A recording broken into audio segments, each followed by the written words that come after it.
Hey guys, good morning. Haven't posted here in a while, so I thought we would dust off the camera, dust off the scale, and just get back to business. So yeah, let's talk about this.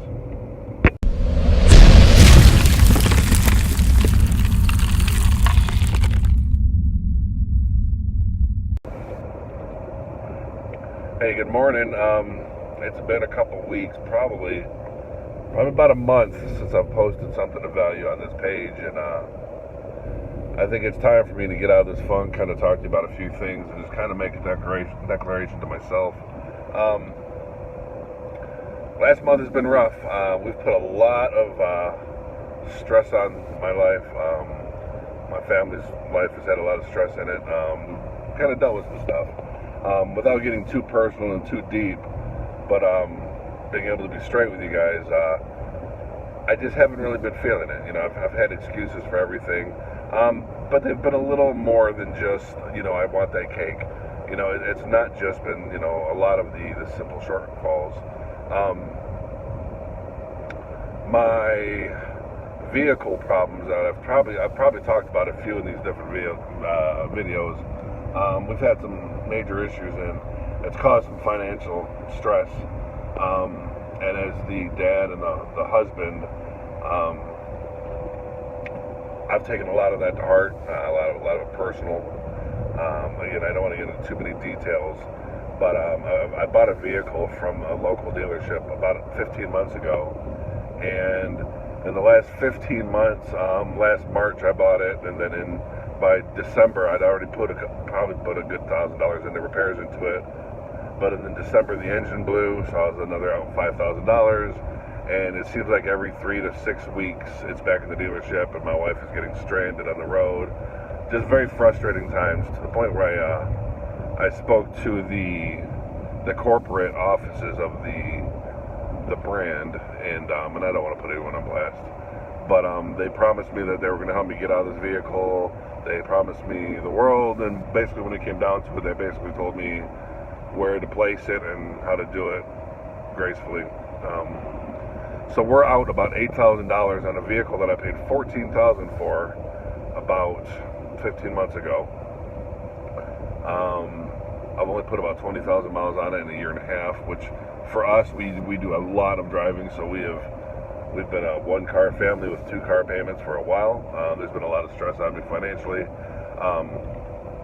A lot of that will actually result in bad food purchase decisions because I'm worried about money, and we all know the adage about the $1 cheeseburger versus the $4 salad, and I know there's a million answers to that, and food preparation, and you can actually eat cheaper if you prep your meals and you order smart, and you buy your food at the grocery store and you plan. But between that and some other things, you just, the desire is completely sucked out of my body, and, you feel defeated and you don't feel like doing that. And,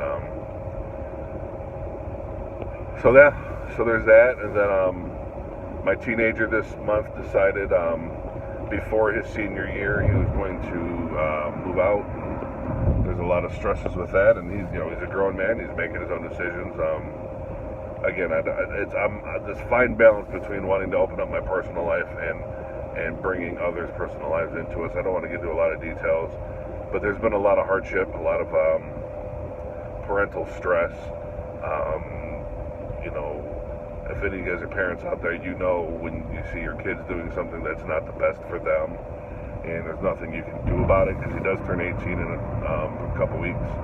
All you can do is you hope that they do the best that they can with what they do, with what they have, but you just know in your heart and soul that they're making a wrong decision that's going to hurt them in the long run. And it's emotional. It's very stressful, and there's been many nights in the last week and a half that I just wake up in the middle of the night thinking about it and sit at the edge of my bed all night, and it's just losing a lot of sleep. One thing I noticed on my little Fitbit thing is my resting heart rate when I was doing good and exercising and all that was 68 beats a minute to 70. And ever since I stopped exercising and I'm not eating well and I'm not sleeping at night because I'm stressing all this family stuff and financial stuff, it's actually rose. There's a graph that I have that shows in the last 2 weeks, 3 weeks, that my resting heartbeat is gone from 68 to about 82, which that's frankly just scary for me. So, I was talking to my friend Kevin today or yesterday, and we like to throw pity parties at each other. We're kind of each other's therapists, and when one of us is struggling, the other one seems to be doing well, and vice versa. We've led pretty symmetrical lives over the last 15 years, which is kind of weird because we probably haven't hung out more than twice or three times, but we've just been friends online, and I feel like this guy's my brother. And yesterday I was in a fit because of my family stuff and my financial stuff, and I was ransacking my house and cleaning and expending energy that way, and he sends me a text talking about how he can't get his stuff straight. And we just kind of decided, we just kind of both came to this realization that, we have every excuse in the book, but, it's on us. I don't care. I do care. I have to figure out how not to care about these failures and these past, the past is just defining me. And, with everything that's happening, I go right back to my bad habits because that's where I feel safe.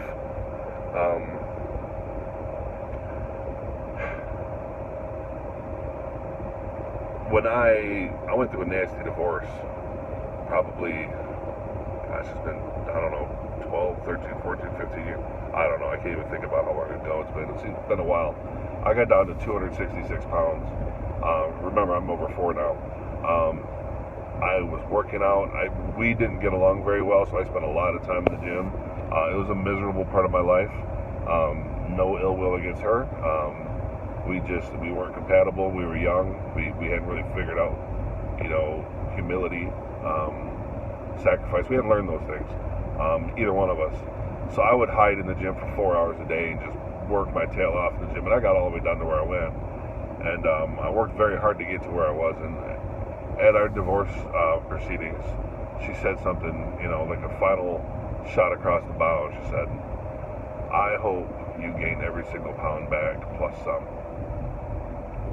And I remember that like it was yesterday, and that was, again, easily over. I've been married to Melissa for almost 10 years, so this is easily a decade plus, ago, and I still think of that every time I step on the scale, and I go up because I haven't done something right, or I haven't eaten right, or I've been lazy, and it haunts me because, I did exactly what she said I was going to do, because I was never able to fight these demons that, when I doubt myself and I feel weak and I feel like, I fall into this victimhood. And if you knew me in my personal life, I don't believe in victimhood. How do I say this? I know that you're responsible for your own decisions. I am not going to feel sorry for someone who makes dumb decisions. So I can't do that for myself. It's the most hypocritical thing in the world. But there's something that triggers in my head that puts me into a complete free fall when something happens. And I see it, but I almost see it, and this sounds weird, but I see it from, a third person. I'm out of my body watching myself fail, and I can almost literally see myself stop. What are you doing? Stop, stop, stop. What are you doing? And I'm doing it, and I'm watching myself do it. Like going into a McDonald's, and because I've got a coupon on an app, for a $1 burger, I have to make sure whatever that burger is, it's got to be the biggest one with the most calories because I get the most for my money. That's ignorant. That's so ignorant. But I do it, and I will be in the middle of ordering, and I've got this thing in the back of my head saying, "Stop! Don't do that. You're just going to hurt yourself." And then I do it anyway. And then I probably add a couple cookies to it anyway, just to make sure that I'm getting enough for my $1. So yeah, this is my breakfast this morning. This guy right here. I had a big old pizza last night, and I didn't care. I'll just be honest with you. I just didn't really care about what I was doing. I worked hard, was stressed out, didn't feel like making good decisions. So we had a stuffed crust. What was it? Bacon and beef. Almost ate the whole thing. So no surprise that I feel like garbage this morning. So yeah, I'll be drinking about a gallon of water today to flush it out. And I I want to tell you that I'm done. I want to make this great proclamation about how I'm done making dumb decisions, and I'm done eating wrong, and I'm on the horses now, and I'm motivated, and I'm fired up. But I'm tired of lying to you too. So this is the promise I will make, is I'm refocused again. I'm going to do the best that I can to make the decisions that I need to make. I have no idea when I'm going to get the exercise in.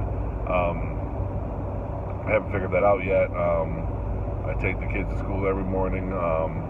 Mama's taking them today so I can get some work done, but I know that puts a lot of stress on her too. So we're going to have to figure a lot of things out. But one thing I can promise is that I'm not going to give up. I'm focused again. I may fail again. I sure hope I don't. But if the last 10 years have shown me anything, it's that every time I take 2 steps ahead, I have to make sure I take 3 behind. So here we go. Heading over here to work, and I hope to post this and apologize for it being frankly a boring video, but maybe some of you guys can relate to the struggle. And I just hope I can get my horses up, because I'm actually on the road that I'm driving right now. I will be walking a 13-mile half marathon in about 2 months. So yeah, I better figure this out, because I can fake a 5K. I cannot prepare for a 5K and finish one. But if I don't prepare for a half marathon, I'm going to be in trouble. So take 743. Rob's back at it, and here we go. So hope you guys have a great week, and we'll see you later. Thanks.